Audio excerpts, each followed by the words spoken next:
So let's say you found a skeleton. How would you tell people that it's you personally? How would you decide?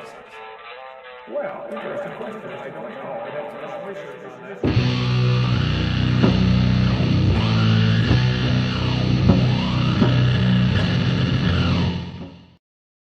Hello, everybody. Welcome to Dapper. Oh, wait, no, this is Jackson with Jackson. I'm Dapper. This is the Dapper Dinosaur channel. I don't know what's happening anymore, everybody. It's been a weird decade. It's been a weird decade. That's what I'm going to go with. That's one way of putting it. Yeah. So, the first thing I have to do is read a super chat because we got a super chat here. Sapphire. Why is it always cutting off the names? Tell me the name. All right, fine. I'll try to go to this other tab. There we go. Sapphire Gay Sapiens Light. Thank you very much. Oh, I do remember that joke now.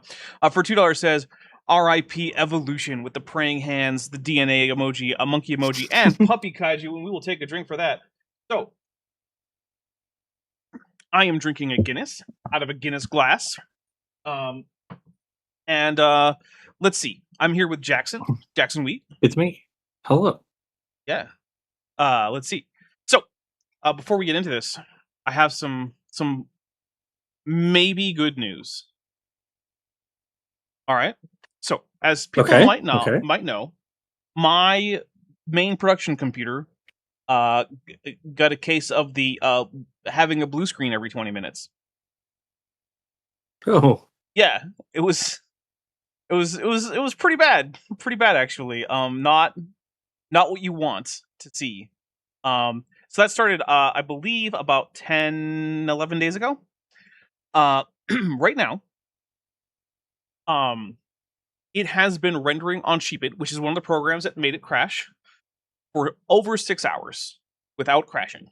So, if it can go until I wake up in the morning, I'm going to spend most of tomorrow reinstalling all the programs I need. So, there you go. The computer might actually be okay for now. In sadder news, rest in peace, Dolly Parton. That was not a thing I was happy to learn about. Dolly Parton has never been like my favorite musician, but she always seemed like someone who was trying to do some good in the world, which is less common than I would like, and therefore I will certainly miss that about her. So yeah. I just watched Steel Magnolias the other day. Can't believe it. Yeah. Jillian, which, by the way, it was filmed in Natchitoches, which is only an hour south of me. Oh. Jillian Run for $2 says, for Dolly with a Mothra, and we will take a drink for the Mothra for Dolly. Thank you very much. Joshua Geese for $5 says, is Good Jackson drinking a Hefeweizen? I seriously doubt it. I'm drinking a Yoo-Hoo. That is not a Hefeweizen. True. Jackson, we're going to get you to drink a Hefeweizen one of these days. I'll consider it. Okay. All right. So, that is most of the preamble stuff out of the way. Now we are here to take a look at, let's see, the nonsense from Bad Jackson. That's Charles Jackson. And we are here with Jackson Wheat. That's why this is called Jackson with Jackson. Me. Most of you probably figured that out, but some people might be new here today. So, I'm helping out. All right. So, what is the deal here? How does this work? Well, it's a reaction stream with me and Jackson, but we have some drinking rules. So the first thing I want to say about the drinking rules and the drinking game is if you want to play along but you don't want to drink alcohol, absolutely fine. If you want to play along with water, juice, tea, coffee, soda, if you want to play along by hitting a vape pen, if you want to play along by like eating a popcorn piece or eating a chip, I don't care. It's fine. Or if you just don't want to play along at all, or if you want to play along, like, I don't know, giving high fives or fist bumps to someone you're watching with, all of those are fine. The drinking game is just for fun. Also, Joshua Geese for $5 says, for Dolly with a Carmen, and we'll take a drink. Thank you very much. So, yeah, play along if you want. Don't play along if you don't want. If you don't want to use alcohol, please don't. You are not going to be judged by me for playing along with non-alcoholic anything, or for just not playing along at all. It's just fun. I'm having a beer. There you go.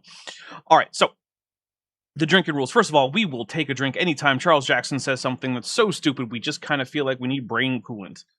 We'll also take a drink if Charles Jackson tells a joke that doesn't land or a story that we think didn't happen. That is a bit of subjective, so like, it's up to us whether or not we think it didn't happen. And remember, the drinks are fake and don't matter. So like, if we get one wrong, it doesn't matter. Let's see. Dutch Tunic Official for $5 says, my garden grew a whole ton of tomatillos. I did not plant, not ground cherries like I was hoping. AIG is a sack of eggplants. Well, that's an odd outcome, but hey, I like tomatillos, so I'll take a drink. Okay, so we'll also take a drink if Dr. Charles Jackson mentions the Nazis. Doesn't matter if he's comparing anyone to them. If he just mentions them, we take a drink. We'll also take a drink if he, mixes up what we can know about Australopithecus afarensis or Lucy, based on that one skeleton, Lucy, with anything else that we can know about any wider taxon to which she belonged, including her species and genus. We call that one a Trojan. Sorry, no, we call that one ad hominid. We only get one of those per stream, though. Trojan source, which is what I was mixing it up with, is where we check a source that he has cited, and not only does it fail to support his claim, but if it actively contradicts the claim, then we take a drink for Trojan source. We'll also take a drink if either I or Jackson Wheat here, good Jackson, as we call him, can successfully predict what bad Jackson is going to say in, the coming arguments when it's not super, super obvious, which again, judgment call. Let's see, we will also take a drink if I screw up the production. So for instance, if I forget to unmute Jackson when we come back from a break, or if I accidentally switch to the wrong scene in OBS, or I forget to disable the intro video when we come back from a break, something like that. That's a Dapper as a professional. We take a drink for that. Now, that does not count things like computer crashes, loss of internet, YouTube going crazy, stuff like that. And as a warning, I am on my Wi-Fi right now because I need the internet hooked up to my main PC to continue the stress test with Sheepit, which has been going for 6 hours. Sharon Lane, K2B, who's been a member for 7 months and is at the tetrapod level, says, for Dolly, with a Godzilla, a Mothra, a Carmen, and a drink, and we will indeed take a drink. All right, so I will also take a drink if anyone super chats anything to the effect that Answers in Genesis are a bag of dicks, or as you've seen, if anyone super chats or membership chats anything with any of our kaiju emojis. The real kaiju include Godzilla, Mothra, and King Ghidorah, and Carmen, that little tiny dog, is an honorary kaiju. Let's see, we will also take a drink if anyone gifts memberships. So right below this chat, there should be a little $sign, which offers support options.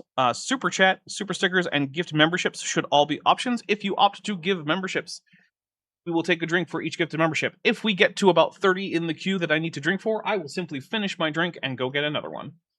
Let's see. We will also take a drink if any of our, if either Mothra or Godzilla come by audibly, which is possible, although not always super likely. Am I missing any, Jackson? What am I missing? It sounds good to me. All right. Well, if I did miss one, then I'm sure that I will remember it when it comes up. Weirdo Rock Hyrax Evan for $5 says, my turtle thinks that my Hyper Kitties crate / litter box made for a fun playground. For some reason. She may be weirder than me. AIG is a bag of dirty litter. They sure are. We'll take a drink for that. That's fine. That works. Maybe your turtle is trying to tell you that it wants sand to dig in. No, Ramdaputs for $2 says, frustrating that being good doesn't stop death. Yeah. Whereas being evil seems to, because there's another octogenarian who I would have preferred that the claw of death grab. And yet, here we are.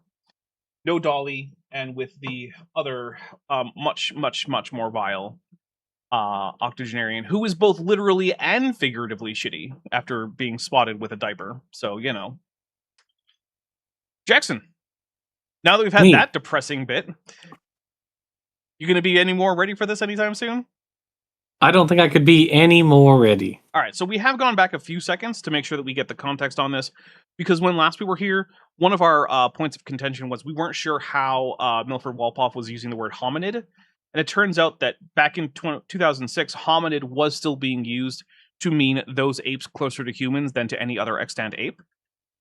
And because that is a really weird thing to have as the family level, we have since shifted hominid to mean all great apes, and hominin is a subfamily that includes all apes closer to humans than to any other extant ape. So that would be chimpanzees and bonobos, closer than them. So that is part of the confusion that we had. We weren't sure about the timing of when that switchover happened. Apparently, it was after 2006. I don't know exactly when after 2006, but it was. All right, here we go. Milford Walpuff of University of Michigan, Ann Arbor said this: "We wanted to make sure we were absolutely accurate, but Sahelanthropus chadensis is not a hominid at all, not in the hominidae family. Some people are going to like this, and some people are going to hate it, but it will stimulate more discussion." Next. It did stimulate more discussion, and it turns out that Milford Walpoff was wrong. That's what happened. Yep, it's not only a hominid, it is a hominin. Yep. Although when he said hominid, he meant hominin in modern use. Yeah. So, yeah. This is the Sahelanthropus chadensis skull. They have a pretty good skull. Oh. It's very, very... Also, I should point out, in fairness to Milford Walpoff there, at the time that he was discussing this, we had very fragmentary remains on Sahelanthropus. I think we just had the skull and what part of the legs or something like that. Very, very fragmentary remains. Yeah. In fact, and within the last 5 years or so, I believe we found a few more pieces of it. So we have a much more complete picture of Sahelanthropus than we did then. So yeah. In fact, in 2006, I'm not even sure we had a really good reconstruction for the skull that showed its foramen magnum position, which is in fact at the bottom of the skull, meaning that Sahelanthropus was in fact a biped, as is confirmed by other parts of its anatomy that we found later. So yeah, it turns out that one of the first characteristics to split us from the Pan line was bipedality. How interesting is that, Yep. And while it was not obvious in 2006, in the later 20 years, it has become uncontrovertible that Sahelanthropus was in fact a biped. Yep. Rare to find a good, well-preserved skull of a human or a monkey. And this, they said... You can't find a skull of a human or a monkey. You can only find a skull of a monkey or a human who is also a monkey. All human skulls are monkey skulls, just like they're mammal skulls and just like they're vertebrate skulls. Although I suppose all skulls are vertebrate skulls. So, yeah. Cladistics is 7 million years old. This is the chart, the way it looked in about 2002. Dr. Ian Tattersall, an evolutionist who's well known as an expert on Neanderthals, submitted this chart here to the newspaper. But there's the Sahelanthropus chadensis, which Walpoff and several others are now saying is not in our family tree. It's not the missing link. Okay, I want to talk about the whole idea of the missing link here. So we're going to take a drink because it's a very stupid thing to say. The missing link has only ever been a thing in the popular imagination. It has never really been a thing in science, right? And there's a good reason for that. And it's that the idea of the missing link indicates that a few things, right? It assumes a few things that are going on in the background. One, that evolution rests on finding particular fossils, which it doesn't. That certain fossils have been found as predicted by evolution is evidence for evolution. But evolution doesn't actually make strong claims about what must be in the fossil record, because the fossil record is contingent and we don't know what things will be preserved. It also seems to imply that all of the transitional forms that we might have in evolution are missing to some degree, which is generally not true. Many lineages have excellent fossil records that have many transitional forms, and so the stages of morphological evolution for these groups is not under any serious dispute. There are always going to be arguments at the margins, right? That's how science works. That's what we should expect if evolution is a productive field that has current ongoing research. But yeah, there's a whole lot of lineages where really there isn't a whole lot of oh no, what did this lineage actually evolve from? It's not going on. It also implies that these links are always missing, and it also seems to imply that when we find a transitional form, that we are saying, upon declaring something to be a transitional form, that it is in fact the ancestor linking an ancestral population with a modern population, and that this missing link, say, between apes and humans, is actually a literal ancestor to modern humans, which we cannot make as a claim from the fossil record because there's no way to demonstrate direct ancestry from a bunch of bones to modern animals, especially when those bones aren't actually bones. They're rocks in the shape of bones that don't have sequenceable DNA. So anytime you hear someone giving a lecture who is claiming to be some kind of expert on science and evolution or anything like that, if they use the phrase missing link, that is a red flag. Jackson, you got anything to add to that? I 100% agree with you. Yeah, missing links. It's dumb. It's a great chain of being reference that is not scientific. It's was it Aristotelian or whatever. Just don't do it. Don't say missing link unless you're going to the restaurant. The missing link. In which case you can say missing link. Or they do gourmet sausages. Or speaking of sausages, if you paid for 12 sausages, say, and you only got 11, then you could complain about the missing link.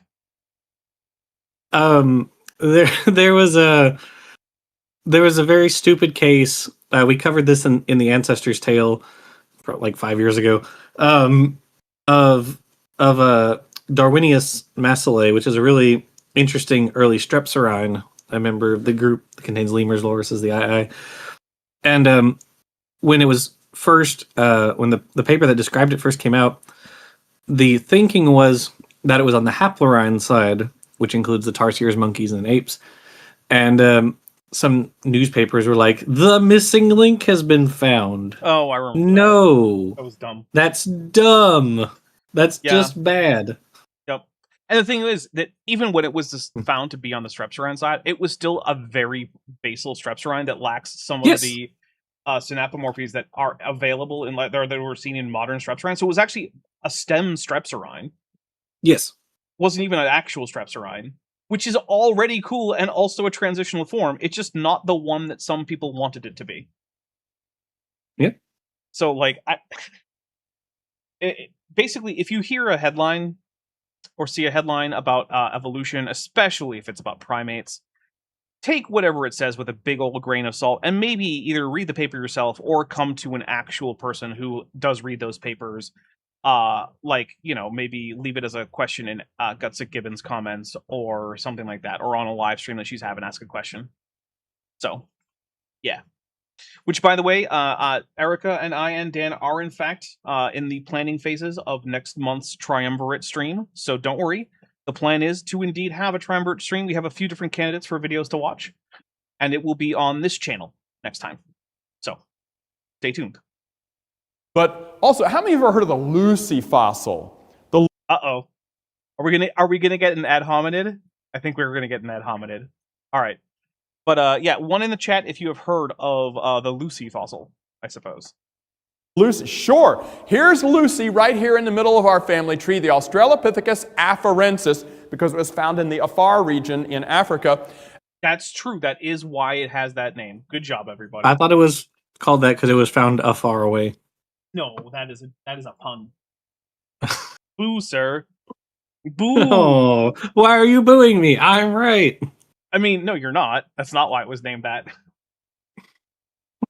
So, double boo. And then right after her comes the Australopithecus africanus, also found in Africa. But look, she's about 3.5 million years old. He's about 3 million years old. Well, she's like... Oh, okay. Is he going to talk about the fact that, in some ways, A. africanus is less derived than A. afarensis?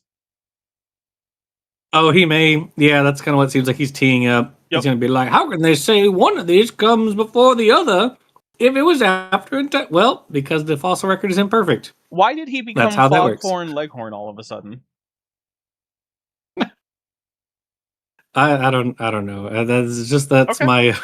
That's fair. As a Southern man myself, everyone gets the Southern accent. You don't even have a Southern accent like that. No, I don't. I don't even know what. I don't even like. He has a bizarre accent. It's not like Louisiana Southern. It's a different kind of Southern. But I mean, Louisiana accents also vary quite a bit. The Cajun people That's true. down in South Louisiana, like in Plaquemine Parish and Terrebonne, those guys, they have quite a different accent than we do up here in northern Louisiana. Incomprehensible. I saw the other day on Twitter, it made me laugh really hard. There's a scene from Samurai Jack where there's this pig who's like got like tanks and everything. He's like, blah, blah, blah, blah. And people were posting. Someone posted that it was like what people in Plaquemine Parish sound like. Took me out. Lieutenant Matt the Navigator for $5 says, "Is this the triumvirate with Caesar or the one with Caesar?" It's neither of them, actually.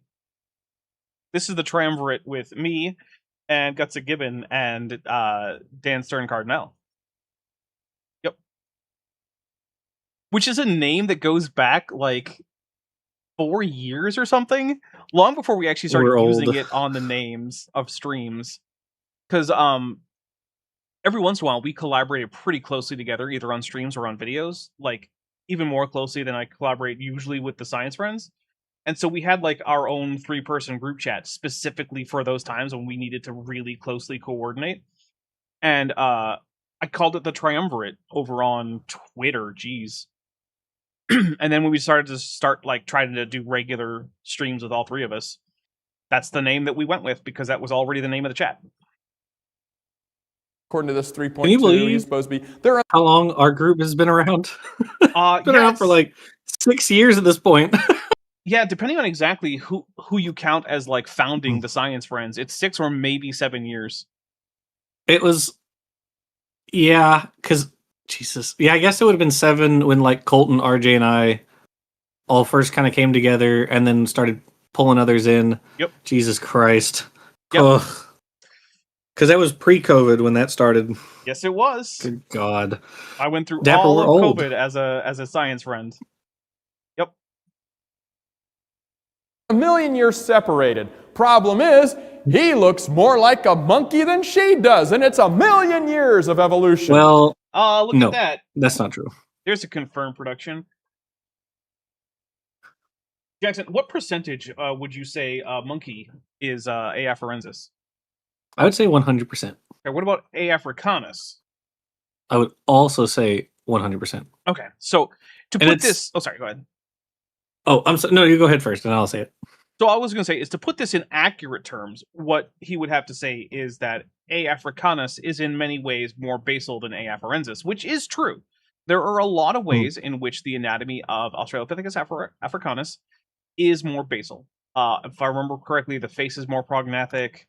I believe the limb It's more portions- robust. Yeah, it's more robust. I believe the limb portions are closer to that of like non-human apes.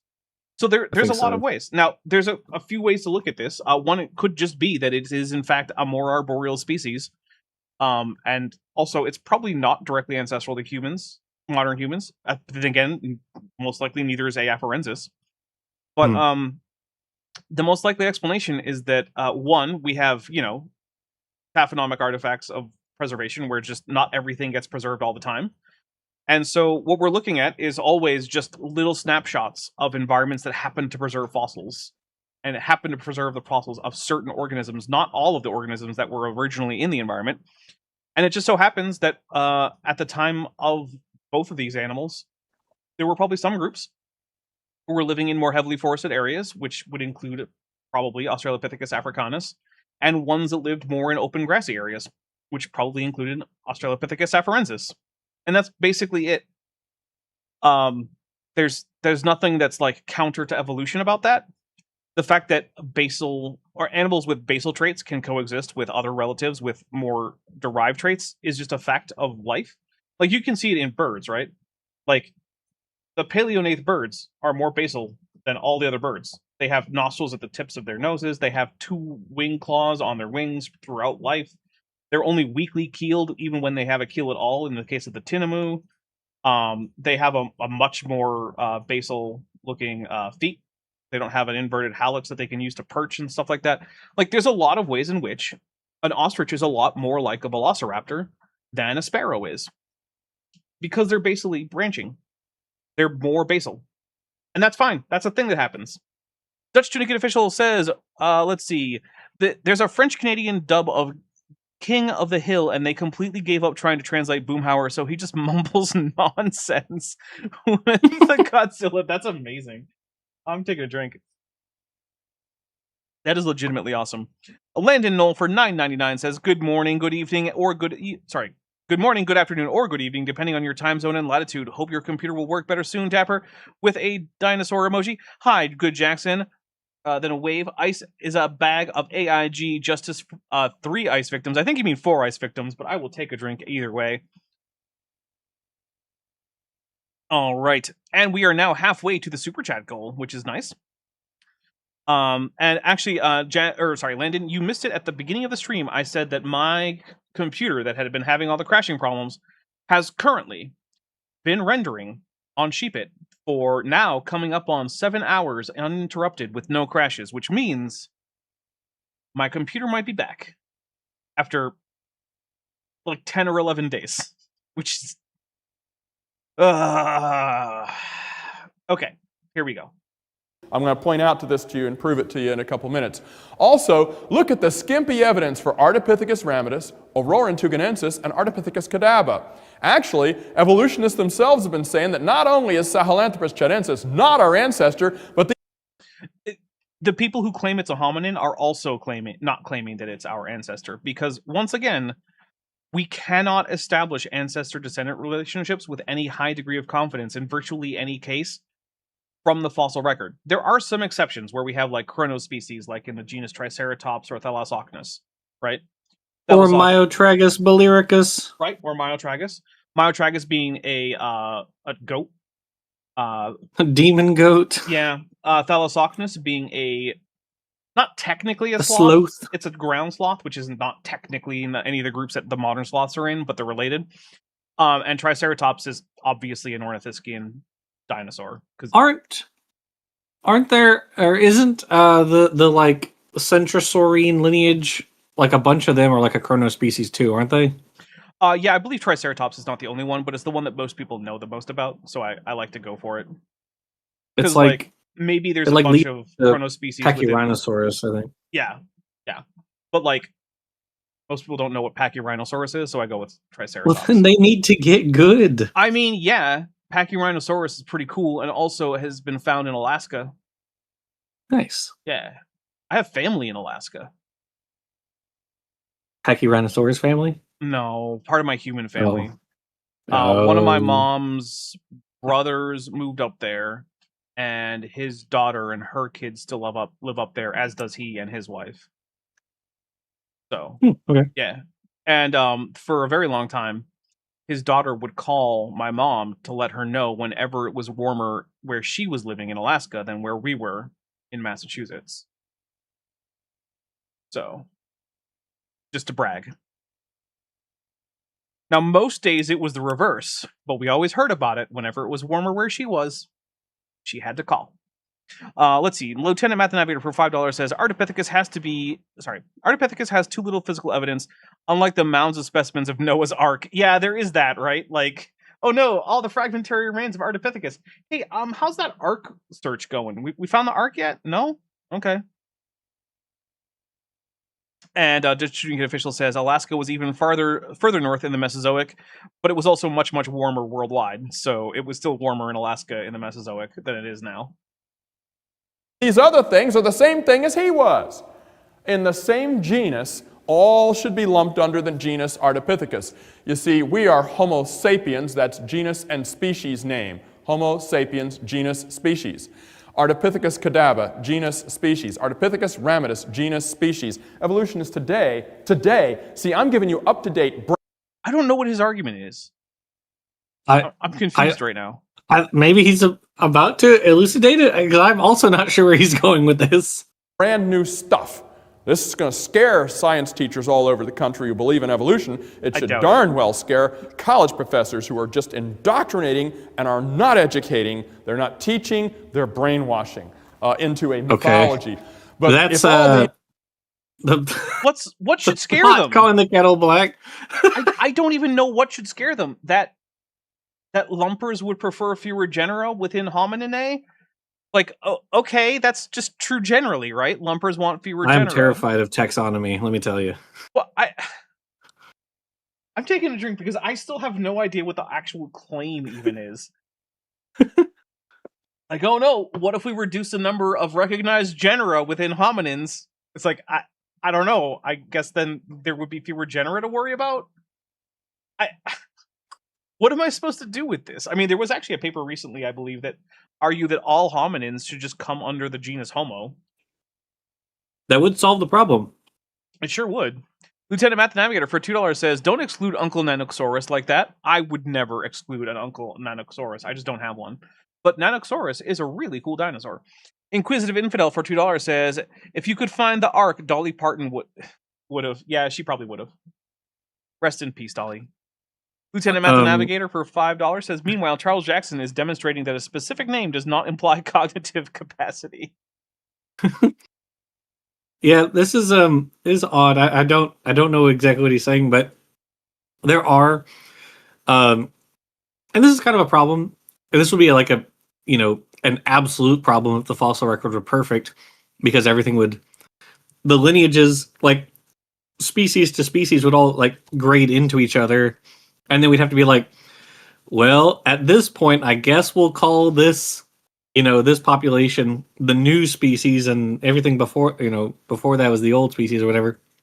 Like that'd be really difficult.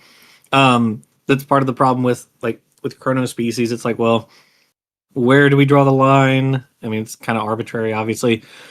And then for hominins, you get really weird stuff because Australopiths encompass multiple genera. Australopithecus encompasses, like, it's Australopithecus, but also Paranthropus evolved from Australopithecus.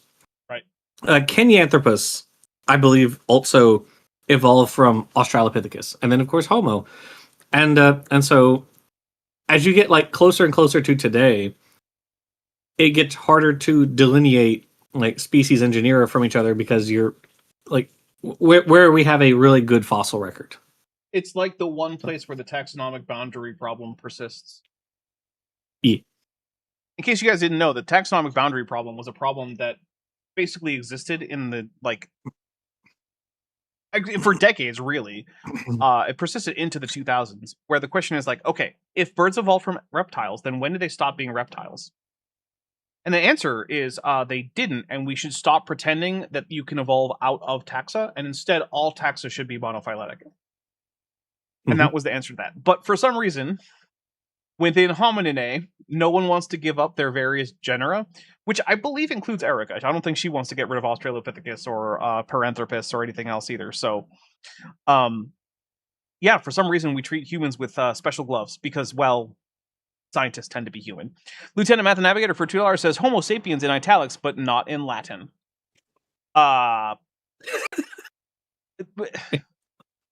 What? I'm now confused. Templar Warden for 2 Kiwi bucks says, Jackson, rather we be Australopithecus sapiens. I mean, I honestly, I wonder what he would say about that. Like, if we were to somehow say, oh, no, Australopithecus is actually what we're going to go with. We wouldn't, because Homo is is the senior taxon. So right. If it turns out that Homo and Australopithecus need to be united, it will be united into Homo. But yeah, it would be interesting to hear his reaction to such a proposal. Right-handed says, what about Homo superior? Well, first of all, if it's supposed to be a binomial, the superior should be not capitalized. But isn't that the name of the mutants in the X-Men comics?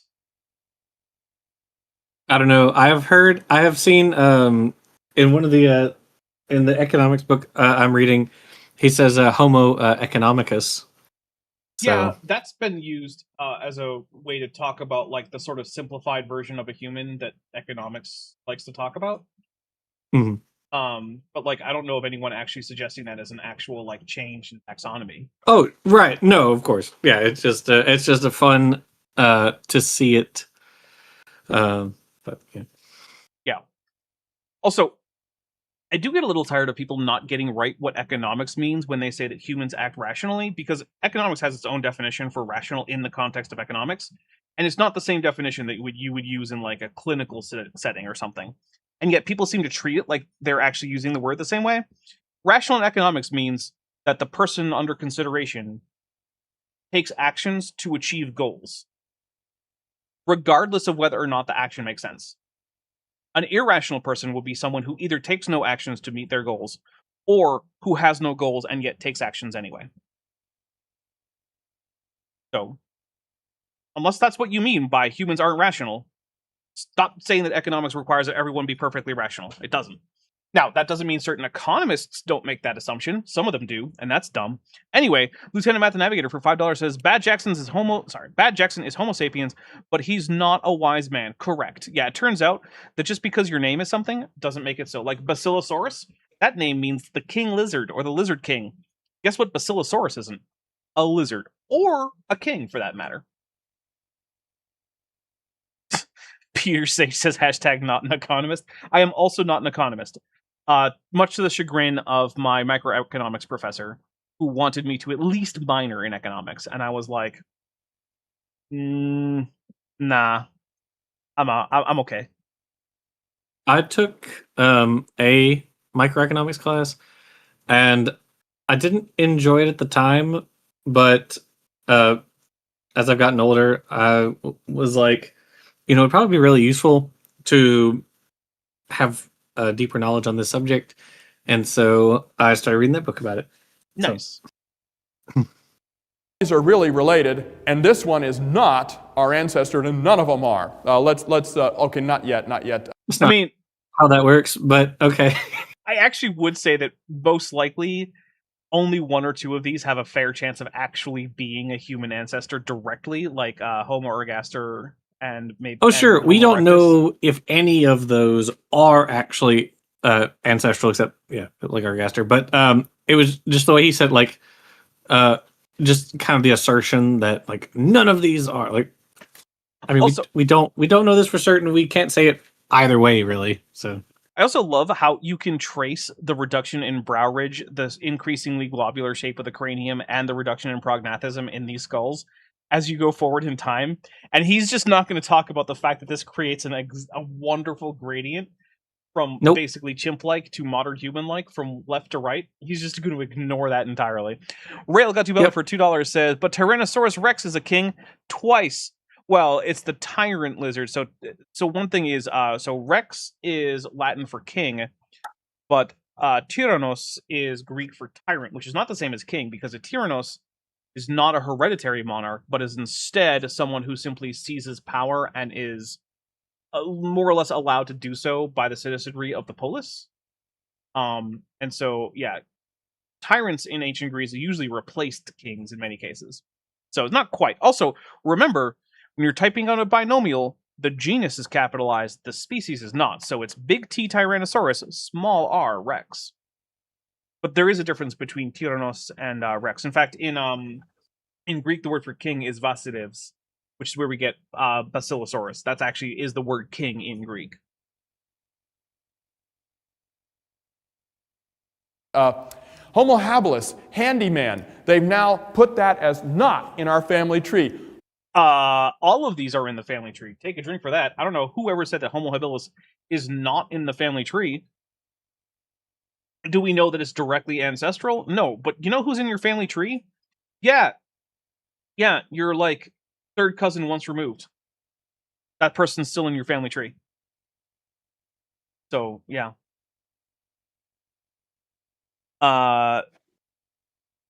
Fear Xeno Chrismonger says, wasn't Rex Greek like Oedipus Rex? No, Oedipus Rex is actually the Latin name of the play. In Greek, it's Oedipus Vasilevs. Yep. But in many cases, we like to refer to Greek things with Latin titles, like Hercules, which is Heracles in Greek. Homo ergaster is supposed.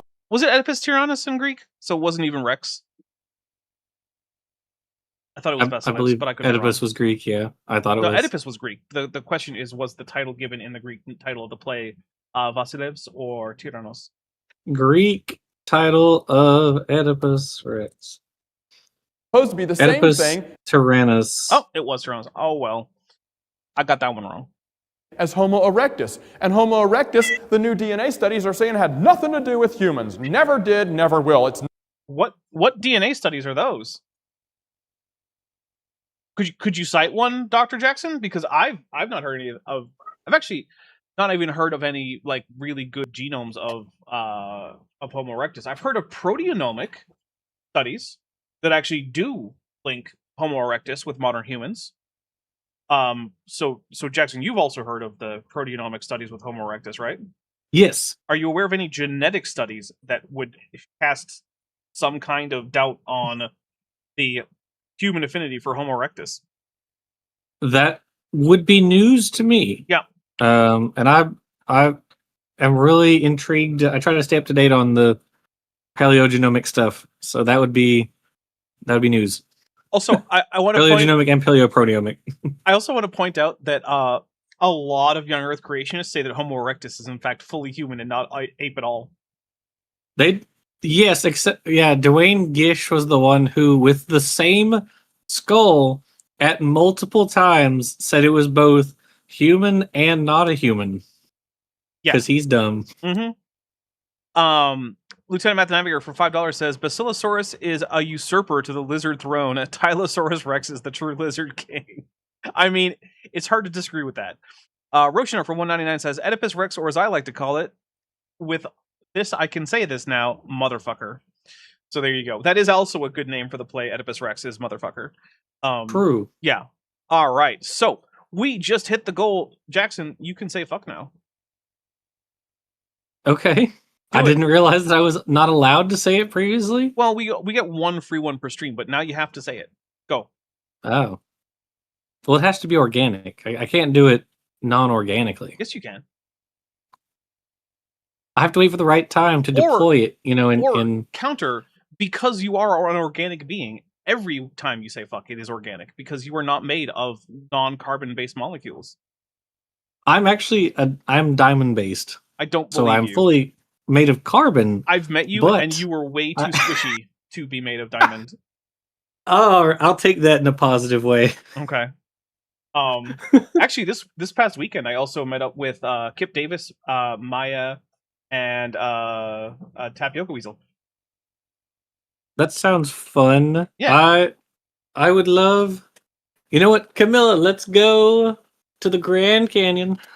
See Dapper. We did not meet up at the Grand Canyon. We met up in Tucson, and then we went to the Arizona Sonora Desert Museum, which is just outside the very lovely Saguaro National Park, which we also drove through a whole bunch and saw some great scenery on the way there and back. And then we got Mexican food. Sounds good. I would love to go back to the Grand Canyon, though. That was really cool and beautiful. And I'd like to go back. Jillian Wren says, don't pressure Jackson to swear. Jackson, if you don't swear, we're no longer friends. That would make me very sad. I know. Thing. And if it's not, and that's the same thing, then it's not. And which, okay, it is. And I don't know what you're pointing at. So, like, I don't know what he thinks he's doing here. That's not, and they found these two actually in the same layer of the rock. They have found both of these now. Hey, editor. If he's trying to point at things with a laser pointer that are on screen, you're going to have to help us out with that, because now I don't know what he's talking about anymore. And that means, see, I used to say that habilis, handyman, evolved into Homo erectus, or upright walking man, and that evolved into us. And that was the story. When I was in college, I mean, that's still not far off from a plausible scenario. But it would have been some subpopulation of Homo erectus in Africa that would have given a rise to Homo sapiens, while the rest of the population, the rest of the world, stayed around as Homo erectus for a while. But, like, yeah, that's still a plausible scenario. So I'm going to take a drink for, like, oh, they thought this and they were wrong. No. That's still plausible. Let's see what he has to say about Neanderthals. Neanderthal was our ancestor. Has it ever actually been suggested that Neanderthal was directly ancestral to Homo sapiens? Very possibly a very long time ago. I'm thinking right now, but I don't think in any time that Charles Jackson was alive that would have been the case. But maybe like when it was when Neanderthal was first discovered, like in the 60s, maybe. All right. Well, I'm going to take a drink for it. All right, here we go. You know, the new scientific name for Neanderthal in all the textbooks now is not Homo neanderthalensis. It's Homo sapiens neanderthalensis. Let's take a drink, because that has never been the consensus name for Homo neanderthalensis. That was something that was being put forth for like maybe a decade or so in like the late 90s and the early 2000s. Which, to be fair, this is a late 2000s speech, so he's probably not super out of date on that one. And also, I'm pulling those like time frames out of memory, so like I could also be off by a bit. But it was never the consensus. And then when the genome data came out, it was dropped entirely. As far as I know, there is no working paleoanthropologist who is still in favor of Neanderthals being a subspecies of Homo sapiens. Yeah, unless you want to say that Denisovans are also a subspecies. Which they don't. I've never even seen that, so... They're a separate species in a way that is similar to how coyotes and gray wolves are separate species. There is some degree of interfertility. There was some gene exchange. They overlapped for a very long time. Morphologically, they're similar in many ways, but they are all still separate gene pools with separate ecologies, separate morphologies, to some degree even separate niches, and that largely spent most of their time apart, even though there have been some instances of hybridization that we know about. So, yeah, Homo neanderthalensis is in fact its own species, and there has never been a time when Homo sapiens neanderthalensis has been the consensus. And we are Homo sapiens sapiens. You see, they've now realized what we creationists have been saying all along. Okay. This is a thing creationists do a lot. I'm going to take a drink for it because it really, really annoys me. It hurts my brain. And that is, first they will say that something does not exist. Then we will find that thing, and they will say, well, okay, but that doesn't actually demonstrate any validity to evolution. And then, eventually, they will say, well, we predicted that all along. No, you didn't. You barely accommodated when it came about. Right? We see this all the time. Creationists love to do this. It's like, well, creationists would predict that there should be intermediate species. No, it shouldn't. You spent decades telling me that there was no such thing as an intermediate form. And then we found so goddamn many of them that you just decided to say, fuck it, we'll just say we predicted it in the first place. It's dishonest. Almost any time any creationist ever says, well, we've been saying this all along, it's going to be a lie. Just check older literature. Check some Duane Gish or some Henry Morris books. Because I can almost guarantee you that they will be there predicting that we will never find the thing that the current day creationist is saying creationists predicted all along. Neanderthals were people too. Okay. Now, there, I will say that I think that probably is a reasonable conclusion, that Neanderthals were people. But that's because I do not think that the word person, with its current plural people, and the word human or Homo sapiens are like exactly a one-to-one circle, right? I think that there are, in fact, members of the species Homo sapiens who do not have personhood, and that there could be members of other species who do have personhood, right? In fact, when I was taking my ethics class, this very topic came up, and one of the questions was, could we imagine a non-human person in order to talk about things like, is humanity and personhood separable for things like euthanasia, abortion, things like this? And the obvious answer is like, okay, let's say Star Trek is true, and you shoot a Klingon. Is it murder? And yeah, the answer is yes, right? So yeah, I do think that Homo neanderthalensis probably would count as persons if they were alive today, or if we were to clone one. I think that would be a person. I think killing it unjustifiably would be murder. I think taking its stuff would be theft. I think that Homo neanderthalensis individuals would generally be persons, unless they were in a situation where we wouldn't consider them a person if they were Homo sapiens, right? Like if they were completely brain dead, then maybe not a person. So I'll agree there, and I'll even take a drink for, I think, Charles Jackson getting that one more or less right, even though he probably does not think of humanity and personhood as separable.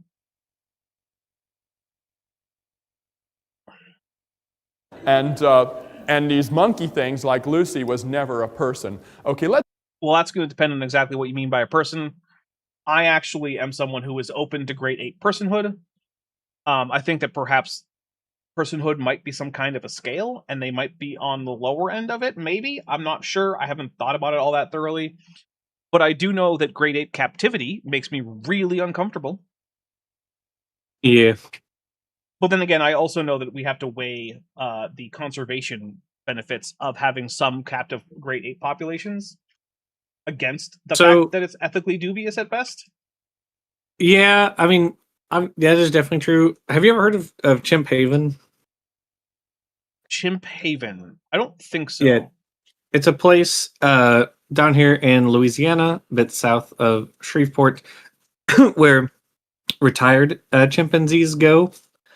And they are, so a lot of them were used in like, medical testing and things like that.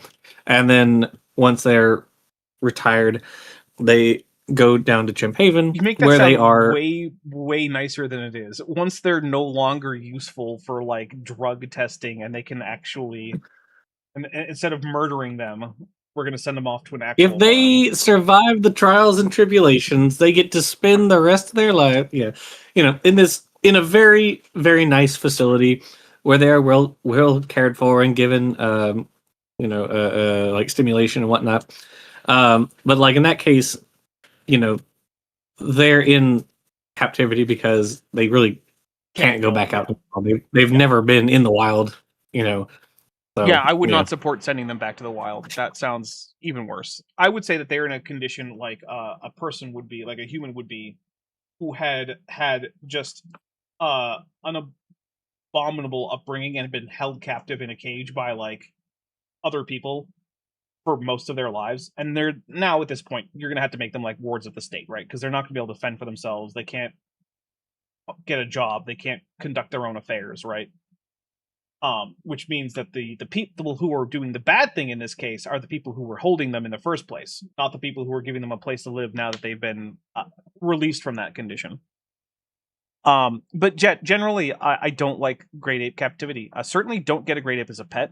Not only is it a fantastically dangerous pet to have, it's also cruel. Lieutenant Matt the Navigator for $5 says, a completely brain-dead Neanderthal could run for Senate. If they're on the right ticket, they might even win. Lieutenant Matt the Navigator for $2 says, they go to a nice farm upstate. Exactly. Well, in this case, I think it's probably like downstate, because most things are north of Louisiana. But, well, no, most things in the U.S. and North America, really. Let's get into some of this. I'll show you the proof I've got for all these fabulous claims I've been making. Oh, that one slide always comes up that way, even though I didn't put it in. Okay. The fossil. What is this font? Why would you choose this font? That is a truly diabolical font that he has picked. What the hell? I'm taking a drink just for this font choice hurting my brain. Who? Oh. It's so different than every other slide he made. Okay, guys. Some fonts are for like titles and short bits of text, and not for blocks of text. This is one of those. And also, like, you can tell that this font doesn't actually have a dedicated italicized version of it, because whenever he italicizes the scientific names, it goes to a different font style. Oh my god. What? I'm going to hit play so that it goes away eventually. Species found in 2002 in Chad has been named Sahelanthropus chadensis, while others found at a Kenyan site in 2000 have been dubbed Auroran tuganensis.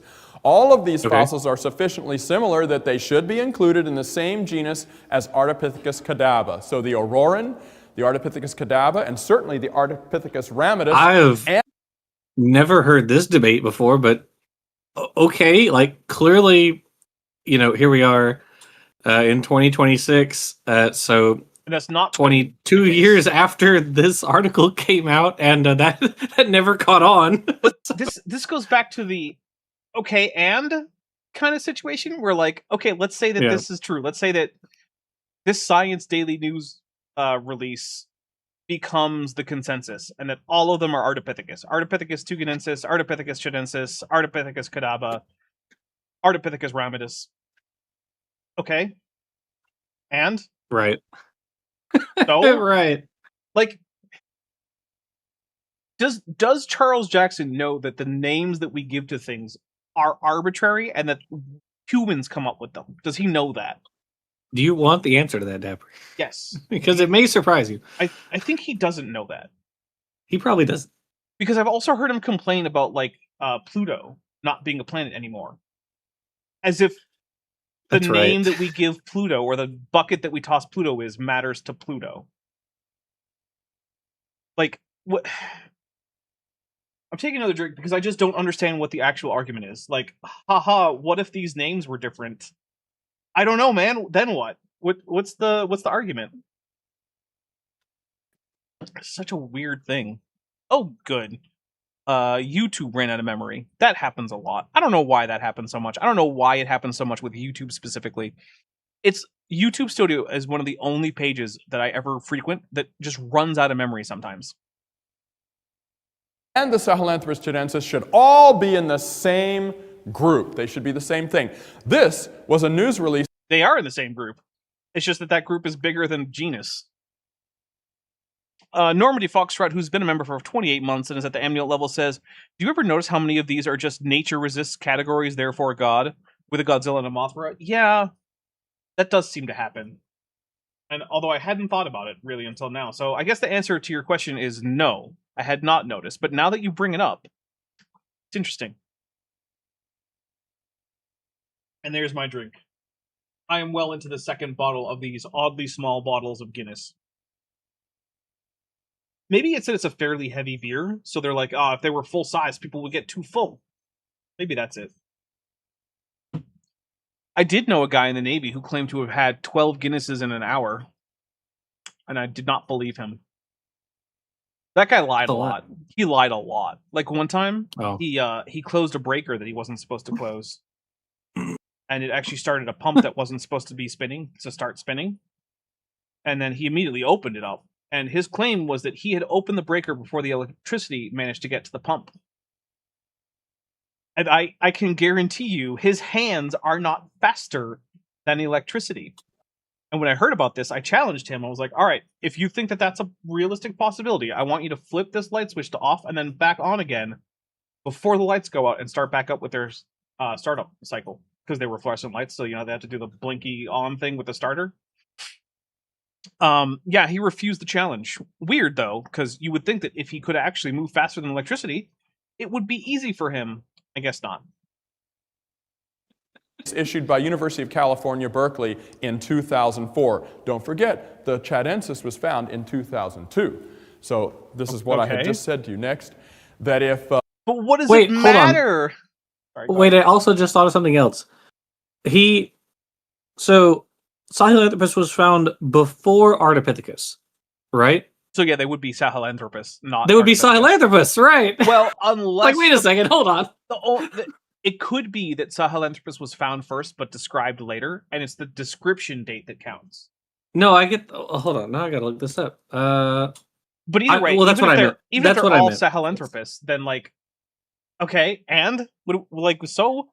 Where is Waldo, who's been a member for 4 months and is at the tetrapod level, says nature resists categories, but kinds, though. Oh, no, kinds. I've actually started to hate the word kind, just as a result of doing this. Go ahead, Jackson. That is very fair. In general, when people say what kind of animal is it, I wince every time. I know they don't mean anything by it, but it hurts anyway, just because of the stupidity. Okay, so it would be Ardipithecus because his description date was 94, whereas Sahelanthropus was 2002. So it would be... I thought he was saying Ardipithecus was named in 2004. Okay, I get what he's saying. Okay. This still is dumb, not us, and all these are the same thing, then none of them. That's not what they're saying. No. Also, we would expect at the, very closely related organisms to have ancestors that are part of the same genus. And also, as I pointed out, we're really not sticking with strict monophily with our genus names for hominins.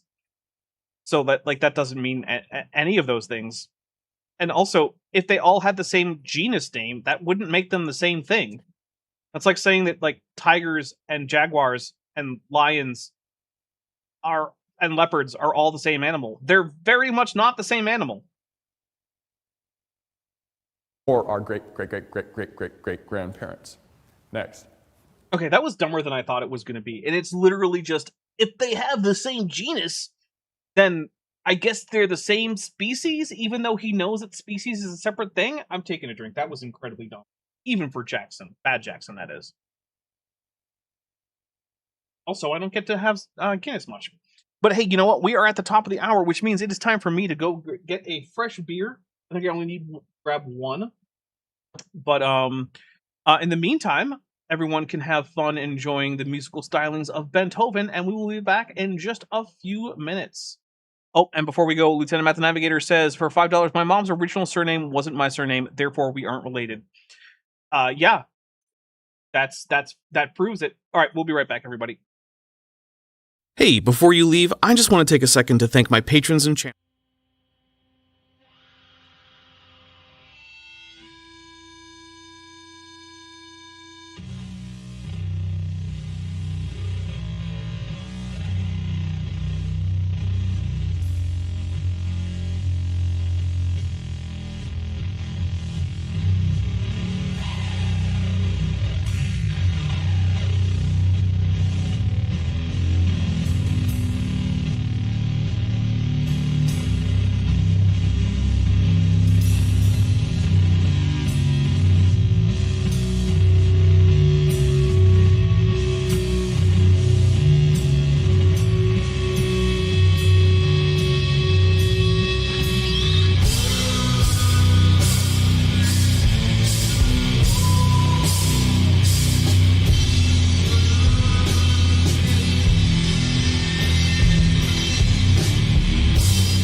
Okay, we are back, and Dapper is a professional, so take a drink for me hitting the credits button instead of the intermission button.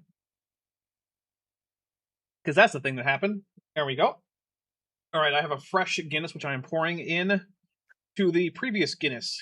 Because, again, they have a very weird volume that I don't understand. I mean, I understand that it is the volume that it is. I don't understand the decision to make it that volume. Did that make sense, Jackson? Yes. Okay, good. All right, so we are back, and I want to say, first of all, thank you so much to everyone who has already been here, who has super chatted. I want to thank everyone who has become a channel member, or everyone who is a patron.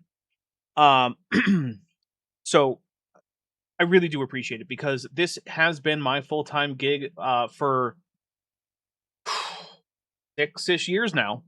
I started doing it as a full-time gig basically during COVID because I realized as someone who had already almost died from lung problems, I didn't want to go out and have to do a job that would get me killed.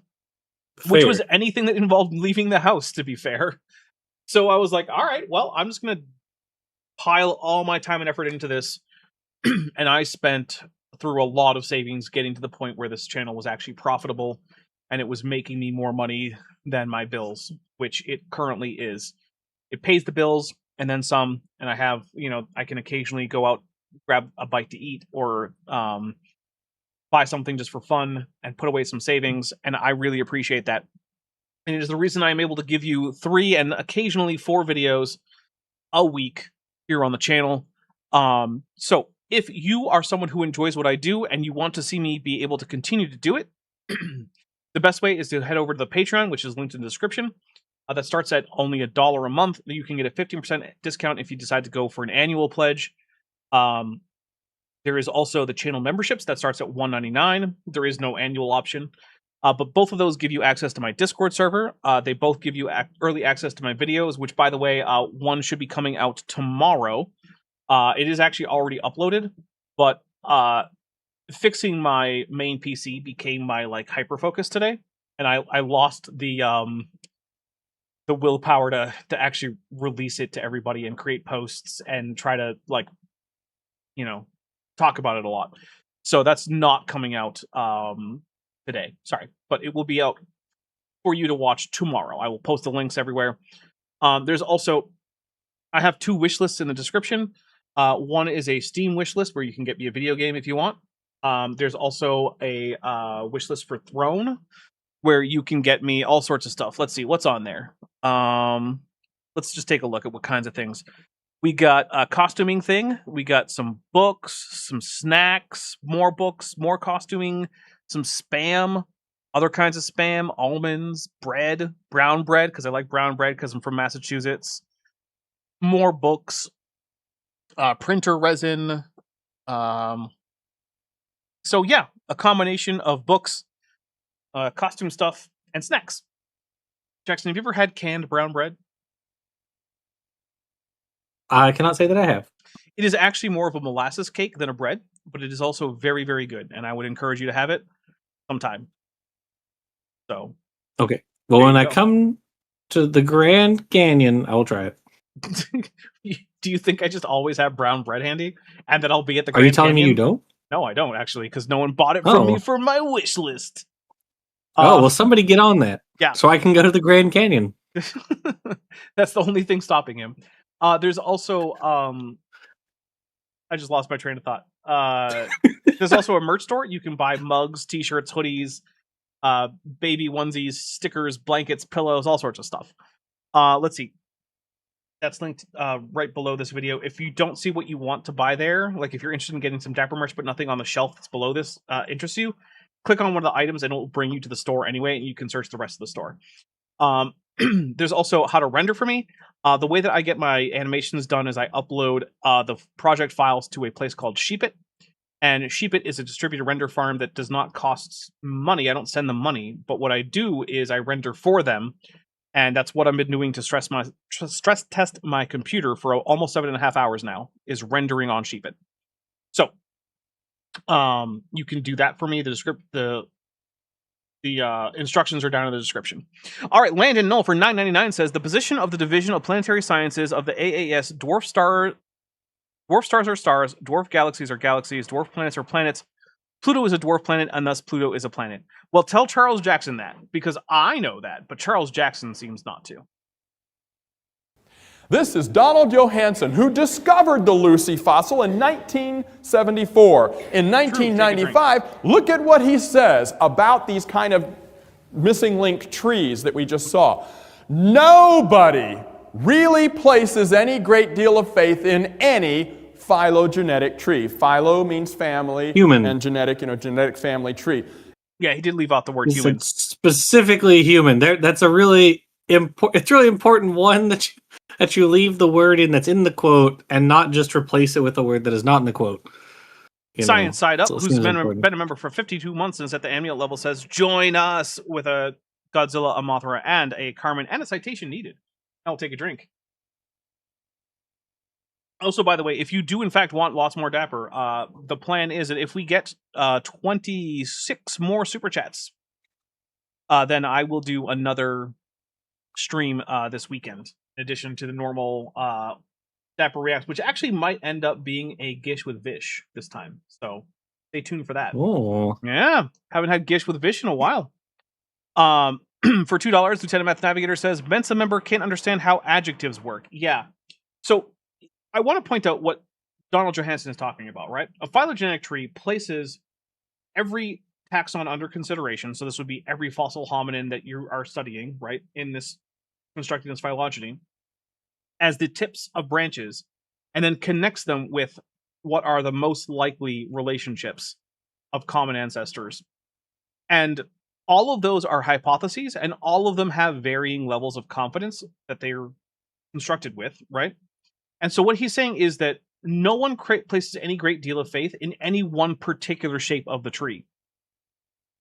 But no one in the field is disputing that humans are apes, and that the hominins that we have identified are more closely related to humans than they are to chimpanzees, with some possible exceptions down at the very root, like Sahelanthropus or Ardipithecus, right? So when Charles Jackson talks about this, he's pretending that Johanson is saying, like, oh, well, we just don't know a damn thing about human evolution.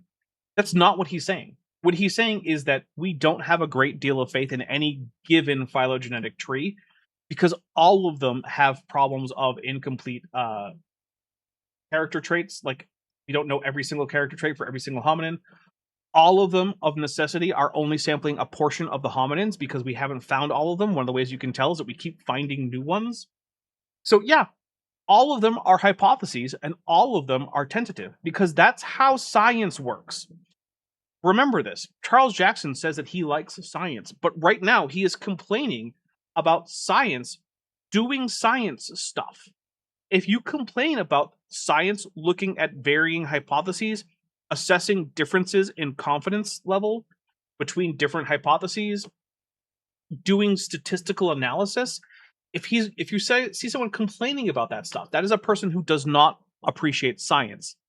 That is someone who hates science. And if they purport to be scientific, then that is a guarantee that they are a pseudoscientist, not well, a creationists scientist. are always, talking about how much they hate when science changes, which is what its job is. But Yep, whatever. literally what science is for. It's there to change. It's there to update when we get more and better data. In other words, these human evolution trees, nobody places any great faith. He said that 10 years ago, but 10 years after, 20 years after, he discovered the Lucy fossil. And I think that's true today. You'll see what I mean in a minute. It's true that people don't place more faith in phylogenies than is warranted by the data. Yeah, that is true. We'll take a drink. Good job, Charles Jackson. What am I talking about? Absolutely losing my mind. Now, in 1925, Oh my God. the London Illustrated News ran this picture of... Hey, do you know what the London Illustrated News is, or was, I suppose? Good Jackson? Was it a newspaper? It was a specific kind of newspaper. Oh, a tabloid? Yes, it was a tabloid. Do you know what Henry Fairfield Osborn said about this illustration? About the illustration? That he did not commission it, that he does not approve of it, because he didn't even agree that Hesperopithecus was in fact a hominin, or he didn't have a great deal of conviction in the claim that it was a hominin. In fact, I have his quotation pulled up. Okay. Henry Fairfield Osborn, of this particular drawing, this specific drawing said, and by the way, Henry Fairfield Osborn is the only person who published on Hesperopithecus, or Nebraska band, claiming that it was a hominin, and this is while he still thought that. About this exact picture, he said it was, quote, a figment of the imagination of no scientific value and undoubtedly inaccurate. That's from the only person who ever actually put their name to a paper arguing that Hesperopithecus haroldcooki was a real thing. Yeah, and he himself was like, I'm not 100% certain that it is a human. Well, He in the paper, he sounded very, very confident. he was, but he wasn't in the he argued that it was most likely that it was a human, but he was not 100% certain about it. Lieutenant Matt the Navigator for $5 says pro league racist noted namer of things and inept anatomist Henry Fairfield Osborne.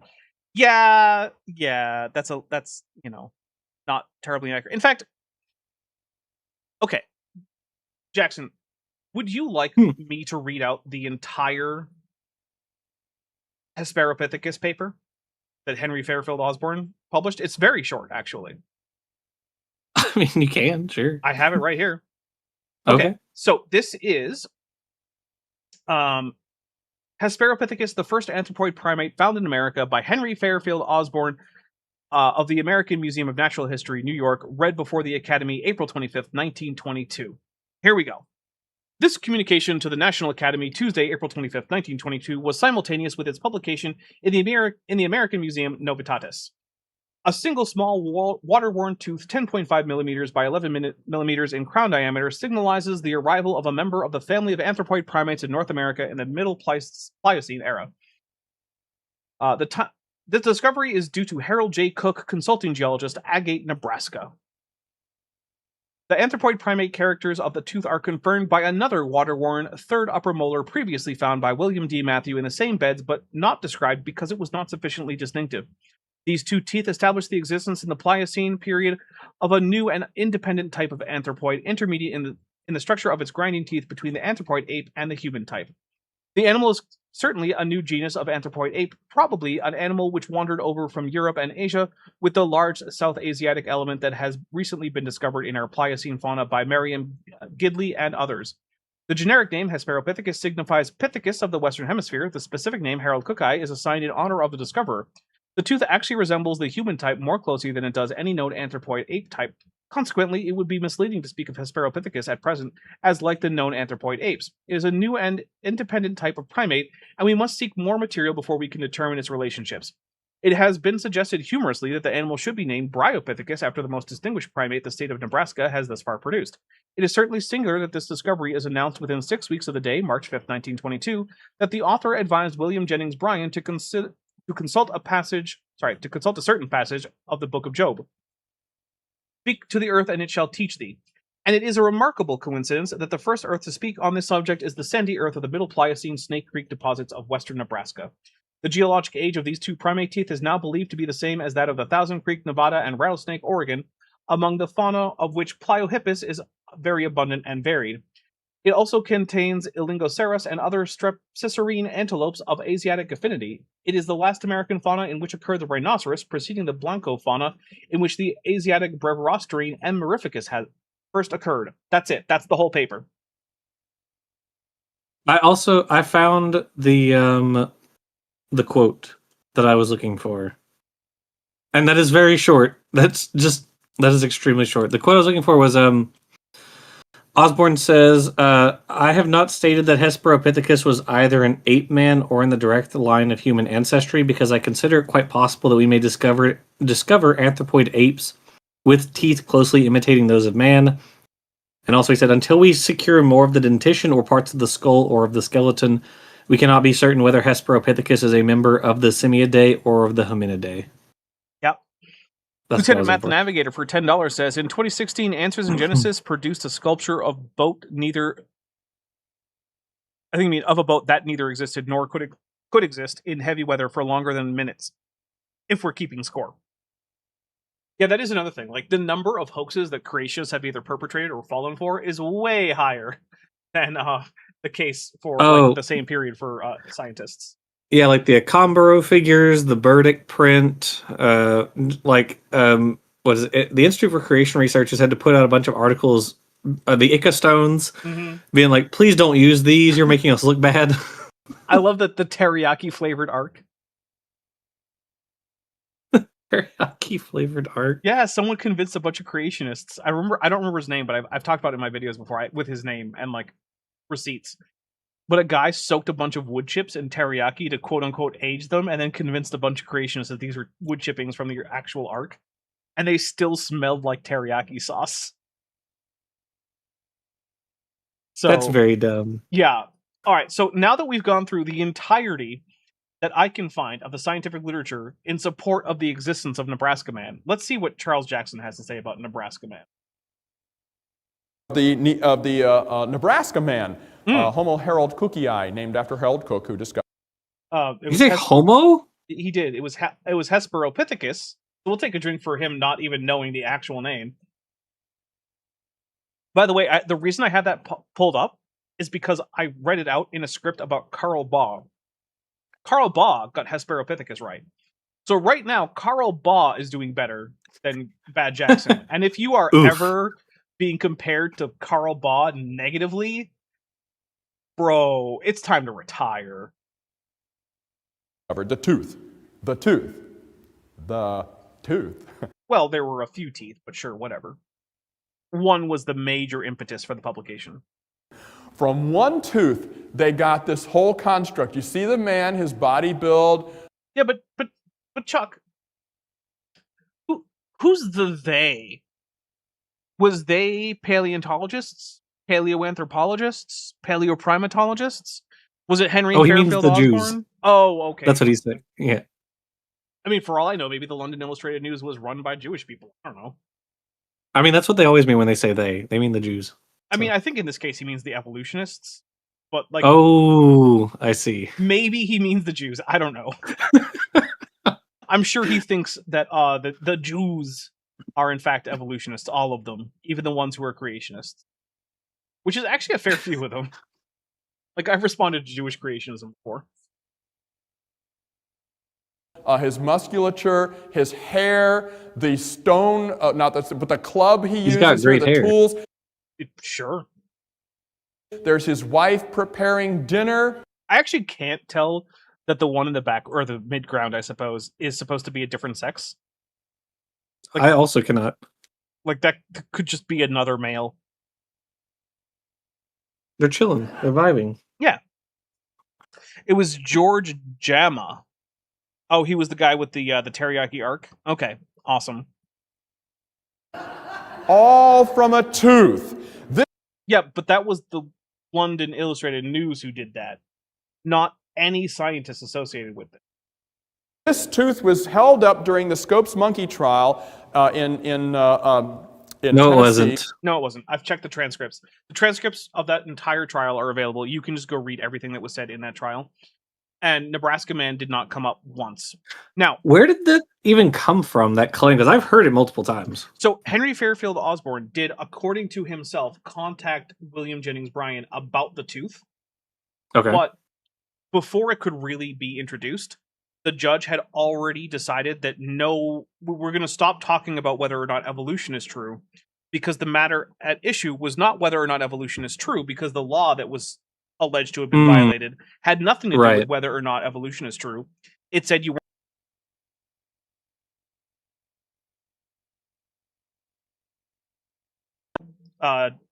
this coach who had substituted for the science teacher teach evolution. And it turns out that the coach himself was like, I don't remember if I taught evolution, but I'm willing to say that I did for the purposes of this trial case. So he said he did. And so he was convicted and fined, and then other people paid his fine. And the Nebraska Man tooth never came up. Not even once. You can check I've checked the transcripts, you can too. Lieutenant Methanavigator for $5 says, AIG made up backstories of characters from the mere mention of wives. That's true, they did. They even gave all of Noah's daughters-in-law's names that are just made up. And they gave them like personalities and interests and stuff, and it's like, yeah, none of this is in the Bible. But then again, I guess if you had to rely on just what's in the Bible, then there would just be like faceless, vaguely feminine-looking mannequins. I think that was Dayton, Tennessee. Yep. As take a drink, proof of evolution during the Scopes monkey trial, and flaunted in the face of William Jennings Bryan, who was the defender of the creation side in that trial. I think he's got that backwards. I think he's got that backwards. I don't know. Go watch Inherit the Wind. It's a good movie. It's not very historically accurate, but it's a I good think movie. Brian was defending the city, right, or the state, I guess, in that case, because Darrow was Scopes's lawyer, right? Then why was Henry Fairfield Osborne talking to Brian about it? William, Maybe because a- William Jennings Bryan was the guy who had run for president multiple times. William Jennings Bryan. I guess he was. Uh, I did get it yeah, backwards. he was. So was he contacting Clarence Darrow? It says, according to the paper, he contacted Brian. Maybe he was trying to convince Brian. Oh, maybe. Yeah, he was like, "Hey, don't do this," or something. I don't know. Maybe. All right. Well, I guess I got that one wrong there. I'll take a drink for Dapper's a professional. Doesn't count, and I don't care. I'm just thirsty. Plus, hopefully, assuming that my computer is working again, we'll get back to having a drink counter on screen. That'd be nice, wouldn't it? All right. You know, I'm on a third beer. If we got enough gifted memberships, I would go on to an almost unprecedented fourth. I don't think I've had a fourth beer in a very long time on these shows. And says, look, here from your own home state, because Brian was from Nebraska, proof of evolution, you see. Well, of course, it wasn't long before they dug up the rest of the fossil, found more teeth, realized it was an extinct pig. Not a pig, peccary. Saying it's a pig is like calling a bison a deer. You can do it, but it's dumb. That's not the first nor the last mistake. Horrible. Jump to the conclusion, jump the gun mistake evolutionists have made. They continue to make them today.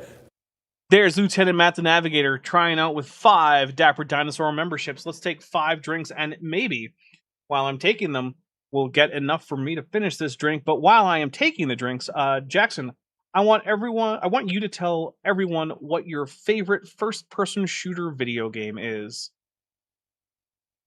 My favorite first-person shooter video game.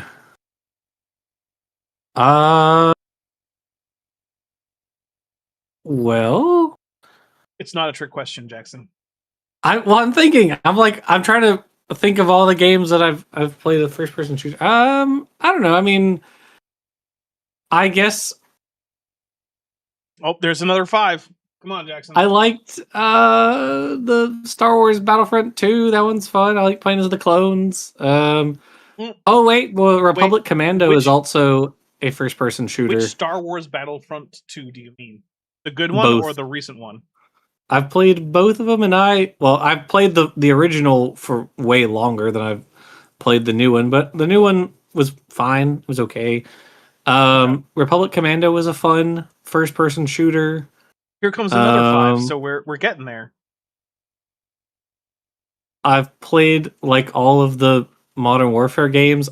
The story of the old Modern Warfare games, I enjoyed it. I thought it was quite entertaining. I gotta say, I respect that one of your options was Republic Commando, because I also really like that game, and I really hate that it never got a sequel. Also, for $2, Lieutenant Matt the Navigator says the tooth was a peccary. The speaker is the pig. Actually, hard to disagree there. All right. That was actually a fair bit of that beer. I might have to go get another one, even if I don't get the full finish your drink. Next. Here's well, the you know, Lucy. Okay, I'm Dapper, sorry. I was just thinking. Hold on. Were those sensor blocks coming in? They were already statically there? Sorry, go ahead. I had to rewind a little bit. I was just thinking the other day, because there's a game that's taking place during the Clone Wars coming out, and I realized that like the last game that was actually about the Clone Wars came out like over 15 years ago. Jeez. All right, let's watch this very carefully. Last mistake. Horrible. Jump to the conclusion, jump the gun mistake evolutionists have made. They continue to make them today. Next. Yep. That's crazy. Okay. He couldn't put the sensor blocks on the actual picture. They're a static part of the slide that doesn't come in with the transition. Oh, that's great.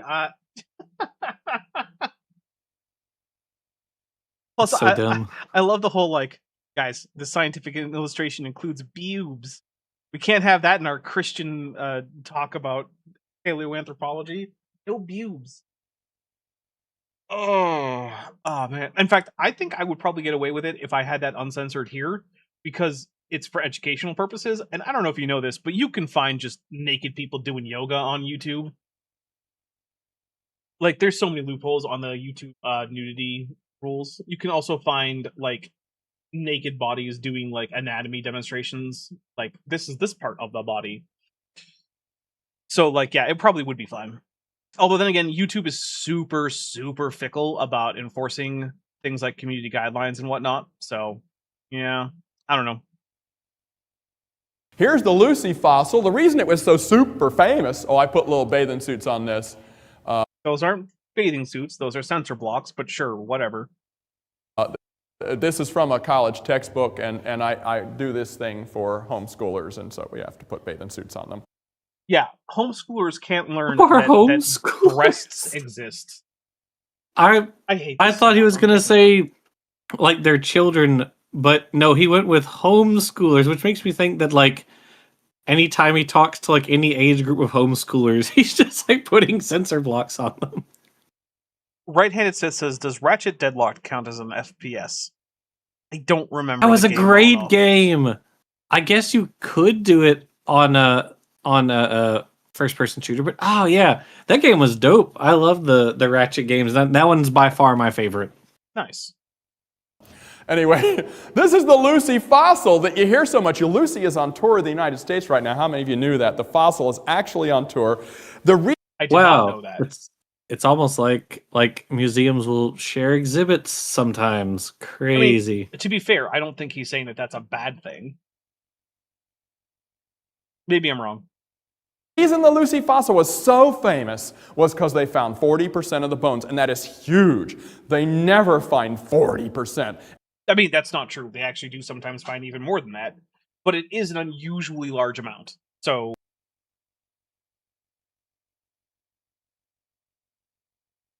and some people say, really, they have less than that. But they... And also, if you have 40%, because apes are bilaterally symmetrical, you actually have close to 80% of the skeleton, because you can mirror the bits. Now, it's only close because some parts that we have are, the same on either side. So you don't get to double the whole thing, but you get really close to doubling it. So we could reasonably say that we have like 70% of Lucy's anatomy and skeletal anatomy preserved. Lieutenant Matt the Navigator for $5 says, I remember my young Earth creationist school railing against the Voyager Golden Records, both because they showed anatomy and because aliens can't possibly exist.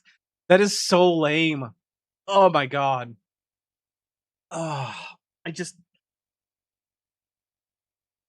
Okay. This is not directed at all Christians, but it is directed at a certain subgrouping of Christians. Guys, human bodies are, according to your own theology, the image of God. And I get that you don't want to engage in things that are overly sexualized. But the basic existence of human anatomy is not on its own pornographic or sexual. It is okay for it to be depicted in some cases where it is appropriate, like educational materials. No one is going to be, like, corrupted by the fact that they saw a cartoon of a nipple on a cartoon of a female adult human. It's gonna be fine. No one is gonna turn to a life of sin because they looked at the Voyager record and saw that guy's cartoon dick. It's gonna be okay.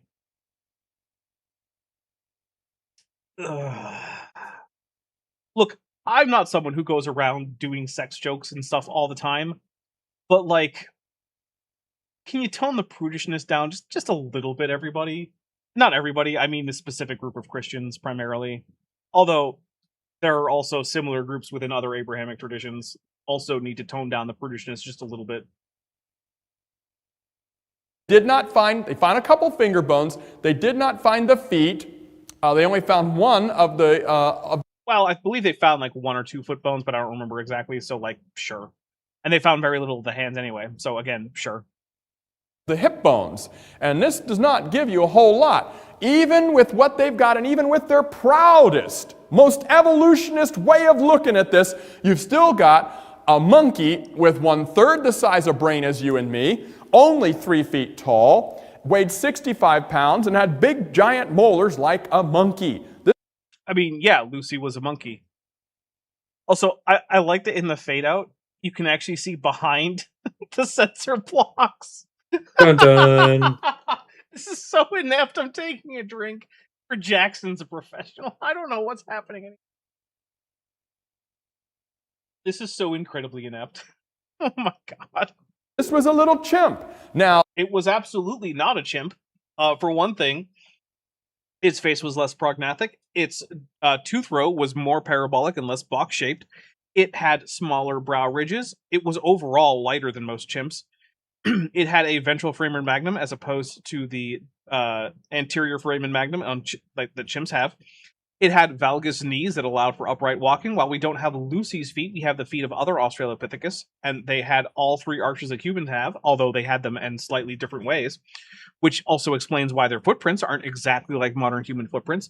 They also had limb proportions that were much more like a modern human than like a modern chimpanzee, although they were still intermediate. Yeah, I think that basically covers the ways in which it's not a chimpanzee. So let's just take a drink for Lucy's a chimpanzee. Not even close.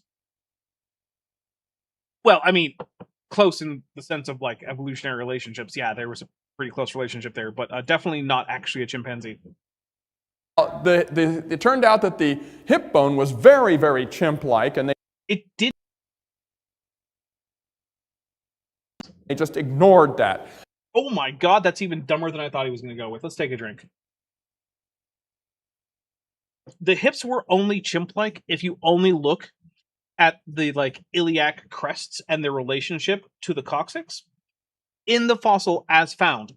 But hey, Jackson, Hello. what do your pubic bones do in the midline? Do they form a symphysis?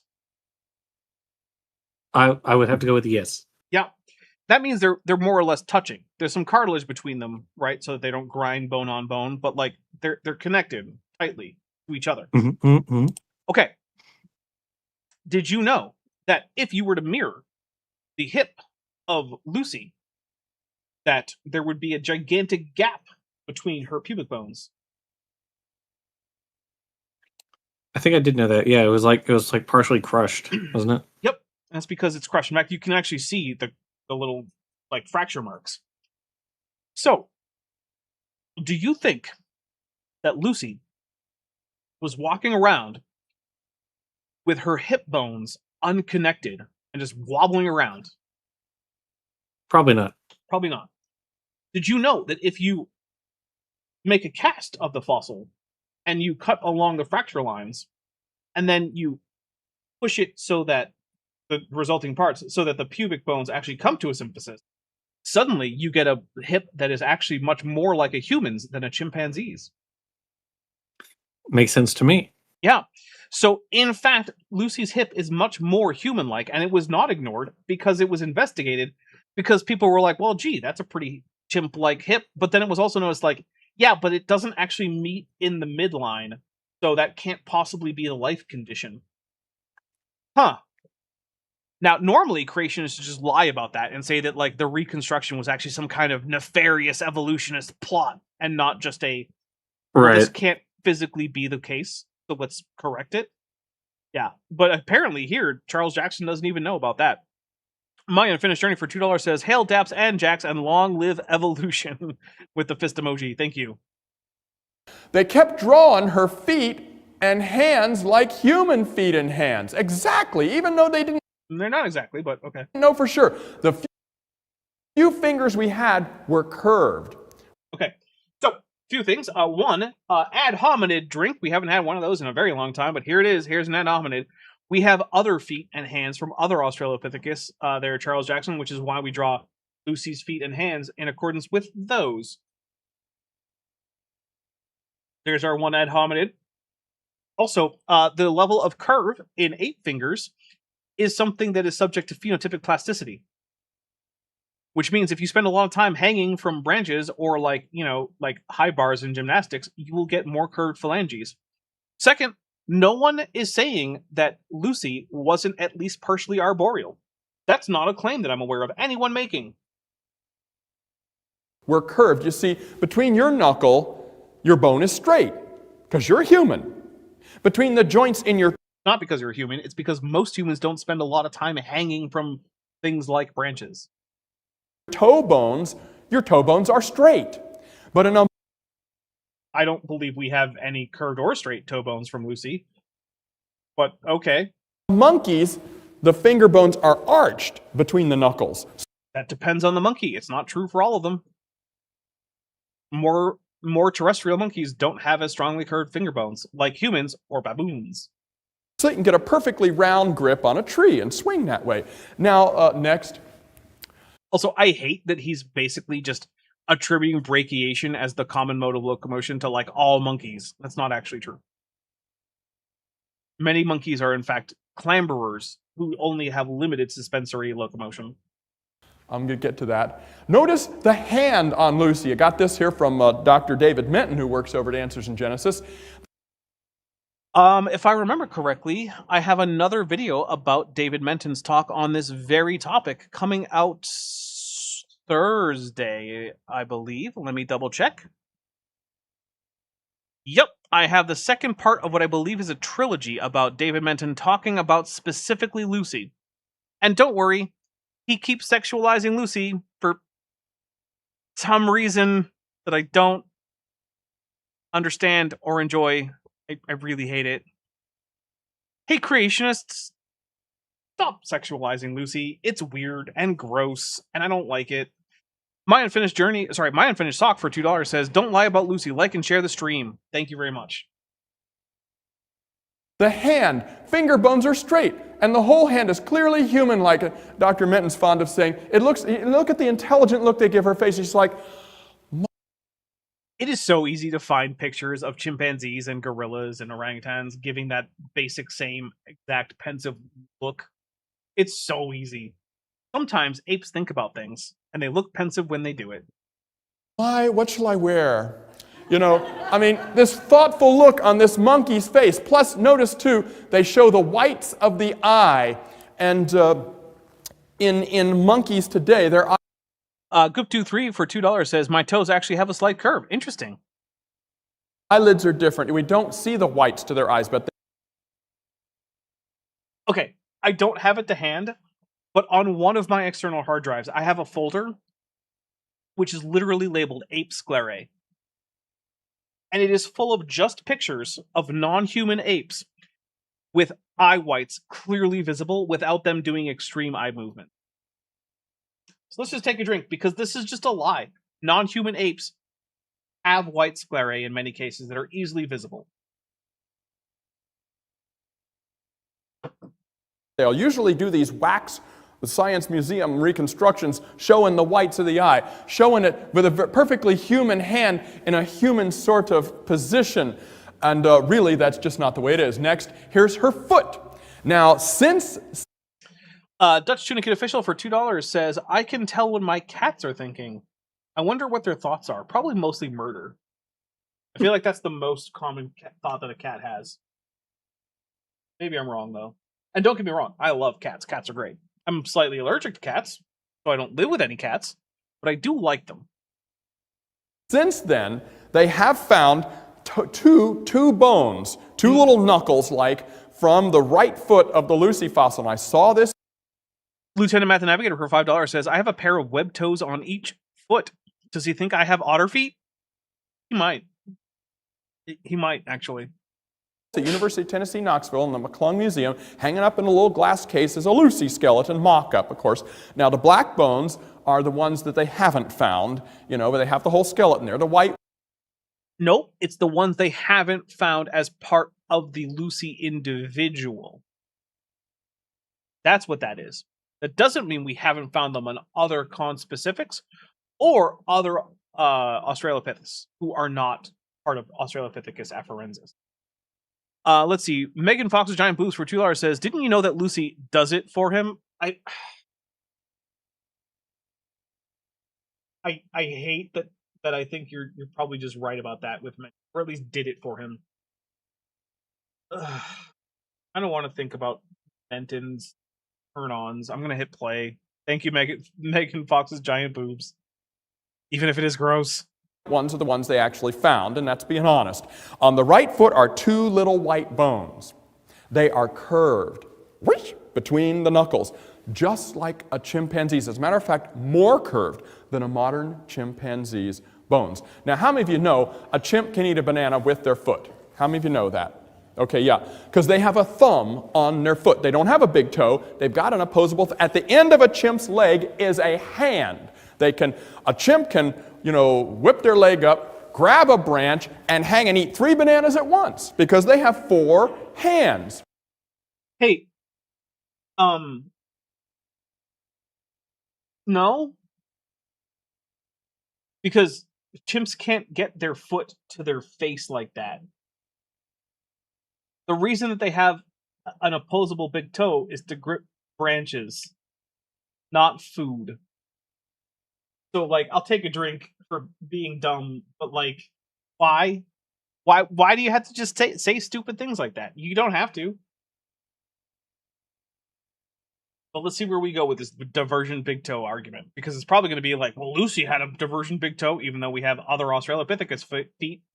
And while their big toes did actually start when they were young, slightly divergent compared to humans, by the time they were adults, where we have both feet and footprints, the big toe was only slightly more divergent than in humans. And I mean slightly, like a few degrees. It's not like this. The bones are more curved than a modern chimp's. But on that skeleton mock-up, all the black bones, all the other bones on the foot are all flat. The only 2 they found were curved. But all the rest are flat, like a human's. And the same exact 2 bones on the left foot are flat, like a human's. Even though the only ones we found were curved like a chimp's. Denial. Hey, did you notice that he didn't actually at any point give any evidence for a divergent big toe in Australopithecus? He did in fact not. Yeah. Lieutenant Math Navigator for $5 says, it's not a limb, it's a flipper. All right, here we go. Denial, not science, not logic, not evidence, not good thinking, and certainly. Also, if all of his criticisms were true, what it would mean is that a museum has on public display a somewhat inaccurate reconstruction of an animal. Yeah, that's kind of it. That's it, yeah. Okay, cool. I just went to a museum recently. I was there with, Kip and Maya and Tapioca Weasel. They also had an inaccurate reconstruction of an animal. So what? It's not great. Yeah. It's not ideal, but now what? Yeah. Dumb. Folks, not good scripture. Next. Here is a monkey. Lieutenant Math Navigator for $2 says, almost like it's transitional or something, right? Monkey's foot. That is his foot, okay? Okay, this is his hand. Look at that perfectly round grip he can get because of those curved toe bones. And this is his right foot. This is not his hand. It looks just like a hand. Well, then who made these fossils? Charles, that's his left foot. I don't know if you can distinguish left from right, but when someone's facing you, the hands and feet on your right, when you're looking at them, is their left. That's how left and right work. Let's take a drink for Charles Jackson, not knowing how fucking left and right work. Fun times. Fossil footprints that are like millions of years old. Next. Yeah, he also said perfectly round. Neither of those are perfectly round, and the foot is much less. Next. Here's the problem, folks. Here's a human foot with those straight toe bones that are flat. Here's a chimpanzee foot. You just can't walk good on that. I mean, chimpanzees actually can walk pretty well on that, but okay.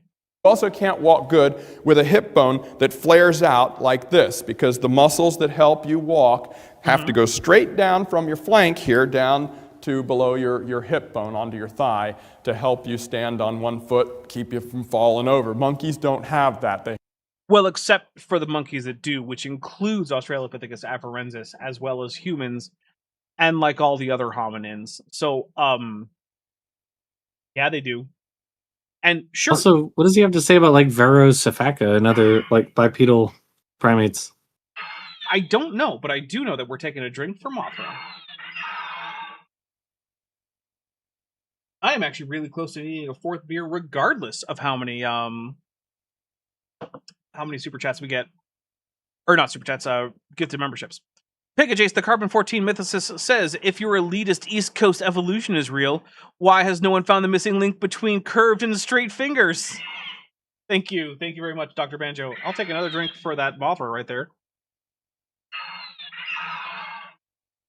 Which also means I have finished up this beer, but also we're really close to the end, and I don't really want to go grab another one just for the last 10 minutes. And I don't think we're going to get 10 more super chats in the next 10 minutes, so I think it is actually probably fine for us to call this ever so slightly early. Jackson, what do you have coming up that you want people to know about? I just a little bit before the Good Dapper and I did this show put out the Rhizobium's Tale. Ooh. In which we talk about a bit about the history of taxonomy, about the Haber-Bosch process, nitrogen fixation, and then we end it with a discussion of flagelli. Ooh. And you know, Dapper, something while we were writing the script hit me in the gut really hard, and it was that when I got to the part where we were talking about the evolution of the flagellum, I was like, when did I do that? Or when did we do that video on the flagellum? And I looked it up, and it was 8 years ago. Oh, wow. And I was like, oof.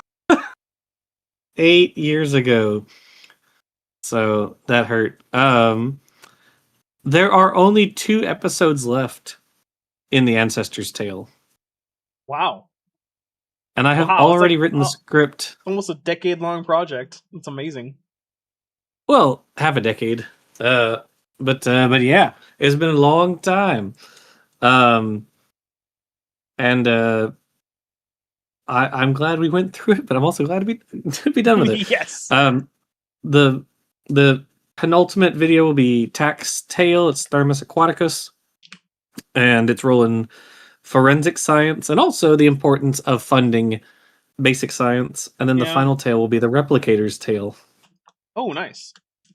Yeah, right. We don't really fund basic science anymore. That's kind of sad. We did kind of stop that, didn't we? Lieutenant Matt the Navigator for $5 says, this is Cope putting the head on the wrong end of the Elasmosaurus level anatomy. Correct. Yes, it is. That's for $5. Heather Kuhn for $5 says, I wonder if he's ever seen the feet of people who didn't grow up wearing shoes. Their big toes are more divergent than your typical Americans. Also true. All right, so let's take a look at what we got coming up on for my channel. So let's see. On Thursday, we've got Creationist talks way too much about feet, which is appropriate because that's what we were just talking about. And that is Menton on Lucy Part 2. That'll be at noon Pacific, 3 p.m. Eastern. Then on Friday at 5 p.m. Pacific, 8 p.m. Eastern, the plan is Star Trek Adventures. Let's see. Then on Saturday at noon, we're going to be doing, I'm not positive, either Dapper Reacts or Gish with Vish, which we will invite Kip to because we like to hang out with Kip. I'm not sure, so stay tuned, but that will be at noon Pacific, 3 p.m. Eastern. And then next Tuesday, I believe, is next month, and it will be Kent with Bent. Yes, it is. It will be Kent with Bent next Tuesday. All right. I am going to be heading over to my Discord in just a little bit. We are going to watch, I think, one episode of Star Trek. I say that because, well, between L1 and L4, my back is in some considerable amount of pain, and I would like to go lay down as soon as possible. Sorry. Which means, yeah, we're going to watch one episode most likely, unless my back really starts feeling a whole lot better in the next 45, 50 minutes or so. So, yeah, Jackson, thank you so much Thank you for everyone who was here, especially everyone who helped out supporting the channel by becoming a member or a patron at any point, or by super chatting, or by gifting memberships.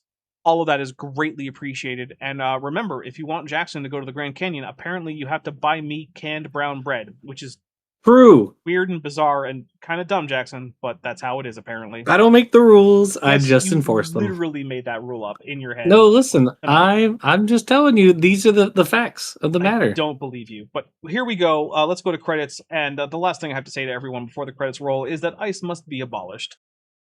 Hey, before you leave, I just want to take a second to thank my patrons and channel members, especially those pledging $20 or above. Sealoof, Ben Tovand, Tapioca Weasel, The Plastic Mouse, Mikau Dominiak, Bear Kolesqua, Edwin M., Ken the Swenson, John Ackerman, Sphincter of Doom, Regios, Our Favorite Universe, Ian Chen, Eleron Teller, Phil Rivara, David Hercules, Joshua Geese, Dan Sheedy, Pegajace, Arrow Dodger, Gordon Loves Science, Amber Athelian, Prixie Purple, Agricola Sequa, Me, Myself, and I, and Ian Kiambi. It's because of my channel members and patrons whom you're seeing on screen that this channel can stay afloat. Without you, it would all shut down. If you want to join the team, there's a link to join the channel below this video, and there's a link to join the Patreon in the description. On the Patreon, you can get a 15% discount for pledging annually, and either way, you get early access to virtually all of my scripted videos months before they come out for the general public. Thanks for watching.